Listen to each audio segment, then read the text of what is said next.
Wow! Ça, c'est vraiment pas facile. Ici, le prix de vente dépend de la masse. Dépend de la masse.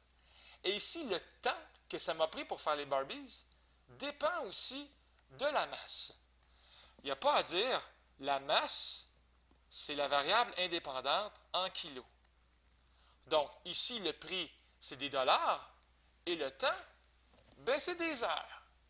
Qu'est-ce qui arrive si je divise les dollars que j'ai dans ma poche, après avoir vendu mes Barbies, sur lesquels j'ai travaillé un certain nombre d'heures?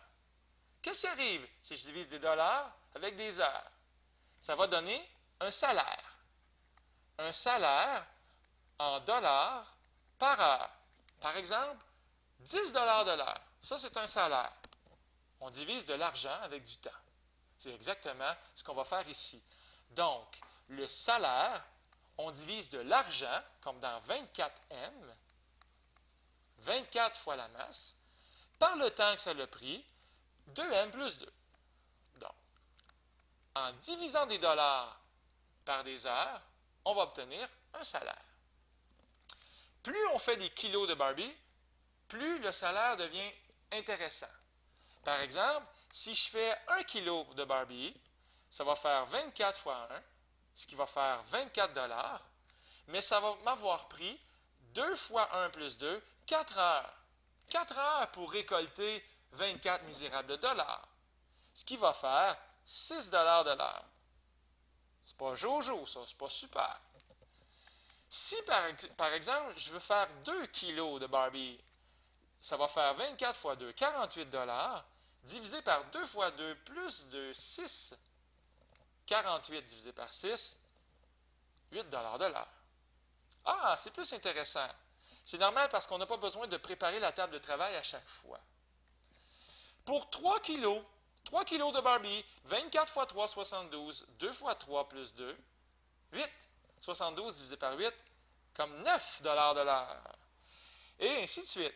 Pour 5 kilos, 24 fois 5, ça fait 120, mais ici, on va diviser par 12, ce qui va faire 10 dollars de l'heure. Et vous pouvez calculer avec moi, ça fait ça. Ça fait 11, 11. Et évidemment, ici, j'ai 0, 0, 0. Hein? Si je fais 0 kg de Barbies, 24 fois 0, ben, ça va faire 0. T'sais, je fais juste monter ma table de travail, puis finalement, j'arrête tout ça. Ben, j'ai pris 2 heures pour rien, puis j'ai 0 dollars. Fait que 0 divisé par 2, ça fait 0. Ce qui est intéressant, c'est que même si je fais 1 million de kilos de Barbie, je vous invite à remplacer M par 1 million. Jamais on va obtenir 12 dollars de l'heure. On va s'approcher. Ça va faire 11,99998. Vous pouvez l'essayer, mais 12 est inatteignable. Impossible de l'atteindre. Bon, on met ça dans un graphique. 0, 0. Je me demande bien quelle forme ça va prendre. 1, 6. 2, 8. 3, 9. 5, 10. 11, 11. Voilà, c'est toi ici. Jamais on va obtenir 12. Donc, je vais tracer quelque chose qui s'appelle une asymptote. A-S-Y-M, P-T-O-T-E. Une asymptote, c'est une droite vers laquelle on va toujours s'approcher, mais sans jamais l'atteindre. C'est comme le bonheur parfait. On peut s'approcher, mais c'est dur à atteindre. Donc ici, c'est m'en à dire la droite. C'est loin d'être une droite. Le graphique, la fonction que ça donne quelque chose comme ceci, comme cela. Et ça s'appelle une variation inverse, ou on appelle ça aussi une fonction rationnelle.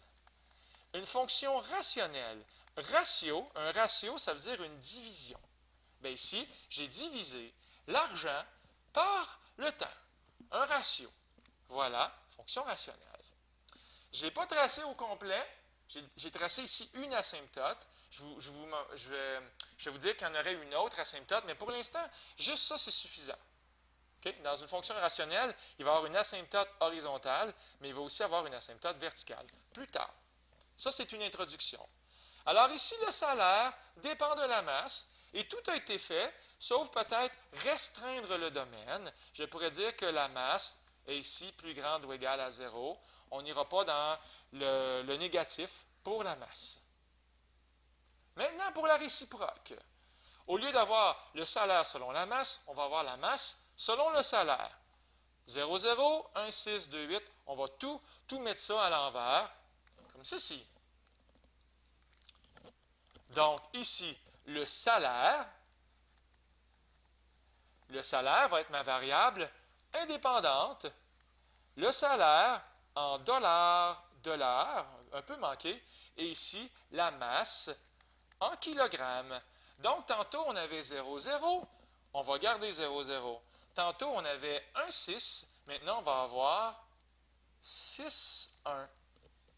Donc, lorsque j'ai un salaire de 6 de l'heure, c'est parce que j'ai fait 1 kg de statue ou de poupée Barbie.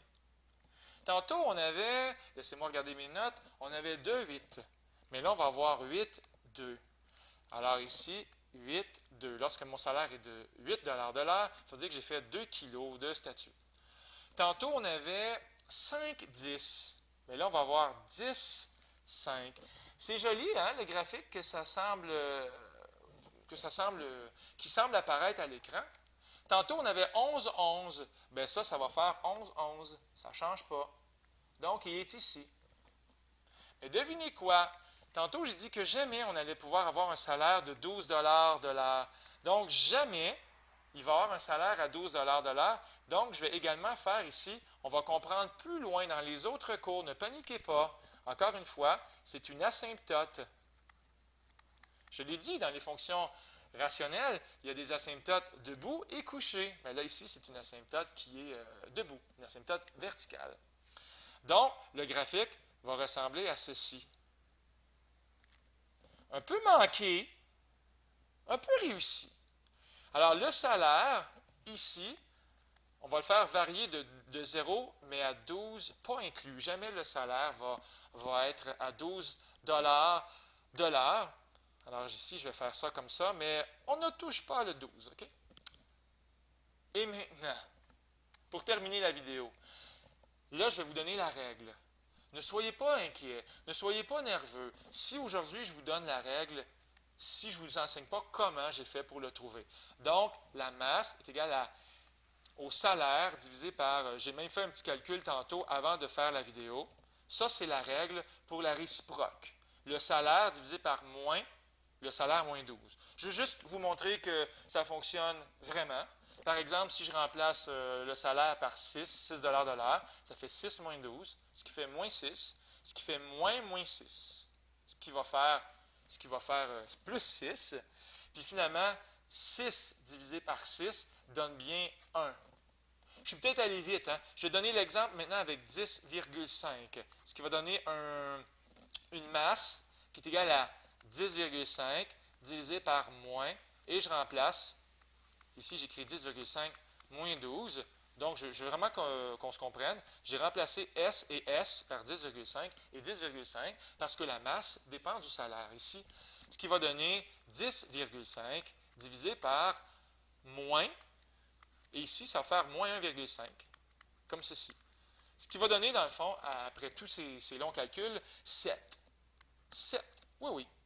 Donc, lorsque le salaire est de 10,5 $ de l'heure, ça correspond à 7 kg de poupée Barbie. Donc, on ne panique pas si on ne comprend pas comment j'ai fait pour trouver la règle de la réciproque. Ce qui est important de comprendre ici, c'est qu'il y a des asymptotes avec les fonctions rationnelles. La règle ici, oui, je pense que cela, vous étiez capable de la comprendre. 24m sur 2m plus 2, il suffisait de diviser les dollars avec le temps. En passant, ça se réduit.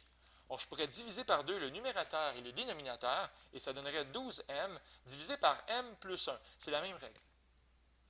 Alors, c'est ça qui est important, de comprendre qu'on a vu des asymptotes avec une fonction rationnelle. Comment trouver la réciproque? Ça va être dans les prochaines vidéos. Ayez du plaisir. C'était Luc Allard pour le Collège Sainte-Anne qui vous dit au revoir.